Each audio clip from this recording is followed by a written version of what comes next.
Bonjour les amis, bonjour, c'est Franck Nana, promoteur de la chaîne électrique by Franco.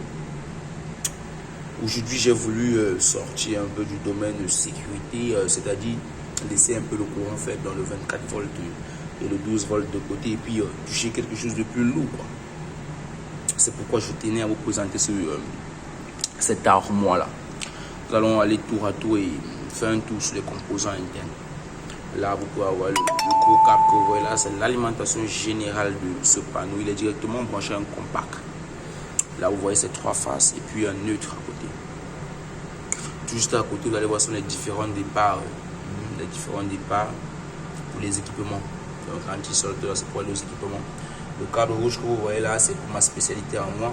C'est ce câble là qui vient avec un contact qui est directement relié à un module quelque part en haut.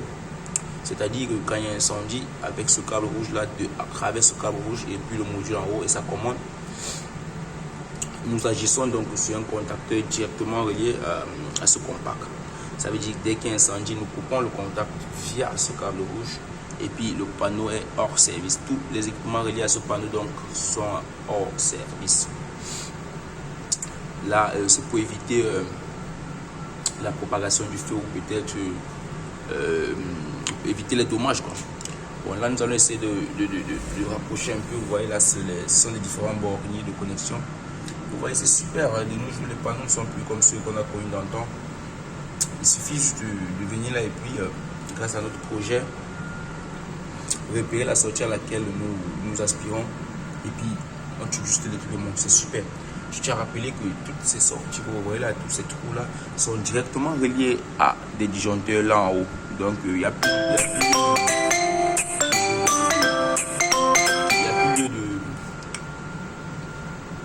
moyen de prendre des fils et aller directement sur ce disjoncteur. Non, le connectique se fait juste ici en bas. Donc nous allons remonter tout doucement. Vous voyez là les trois phases qui viennent, ils se font dispatcher. Ils montent au niveau du sectionneur porte fusible. Vous voyez là, on a aussi un autre relais là.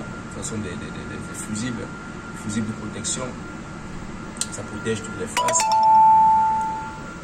Là, on a notre petit compact aussi. Vous voyez ici, le calibre sera différent de celui que je vais monter dans 63 ampères. Et puis celui de tête a un calibre de 160 ampères. Donc c'est un courant nominal, n'est-ce pas, de 160 ampères.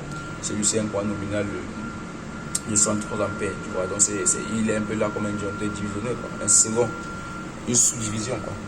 Nous allons remonter tour à tour. Là, nous avons des disjoncteurs tripolaires. Ça sont des disjoncteurs tripolaires là. Vous voyez donc, vous pouvez voir les symboles. C'est super les amis, c'est super. Là juste à côté, là nous avons ce petit relais. Comme je vous l'ai dit tantôt, c'est celui-ci qui va donc gérer le cycle d'alarme incendie. Vous voyez, regardez son bornier, il est là 1 et 2. Et du coup, je vous ai parlé tout à l'heure du câble rouge qui gérait l'alarme incendie. Vous voyez le voilà, 1 et 2. Il est bien valide, nous l'avons déconnecté pour quelques petits soucis de maintenance. Donc vous voyez donc là, son relais qui gère directement la sécurité incendie. Vous pouvez voir là, nous avons donc ce petit relais de protection. Voilà, relais protection. Donc c'est un peu ça. Et puis là, vous avez les disjoncteurs unipolaires. Juste là en haut, nous avons des contacteurs. Qui dit contacteur, dit moteur. Et pourquoi? Parce que vous voyez encore là, nous avons des disjoncteurs moteurs. Ça, ce sont des symboles de disjoncteurs. Mais nous appelons disjoncteur moteur. Pourquoi? Parce que à la différence d'un moteur, d'un disjoncteur, n'est-ce pas, lui supporte les variations de tension, il supporte toutes les variations toutes les variations, n'est-ce pas, qui naissent du fonctionnement d'un moteur, parce que nous sommes tous conscients que avec toutes ces variations, le disjoncteur en fait ne peut pas supporter, il va se mettre à sauter à tout moment, il va falloir venir lever, baisser et tout. Donc ce disjoncteur moteur là, il supporte toutes ces variations là, cette charge là. Nous avons donc là un contacteur et là nous avons son relais. On avait là un contact auxiliaire. Tout juste à côté nous avons le relais qui va avec. Donc c'est un peu ça, vous voyez, c'est la même chose là en haut. Ok, nous allons revenir un peu là sur la façade principale du panneau. On commence là juste en haut. Les L1 et L2, 3 représentent les trois phases d'alimentation du panneau, les phases principales. Juste en bas, nous avons l'état réel du panneau. Nous pouvons voir là par exemple que ce premier moteur lui il est fonctionnel, il fonctionne correctement, Et puis en bas, vous avez les interrupteurs manuel, automatique et arrêt. Nous sommes à 0, 1 et 2. Manuel, automatique, arrêt. Donc, c'est un peu ce que je tenais à vous montrer pour aujourd'hui.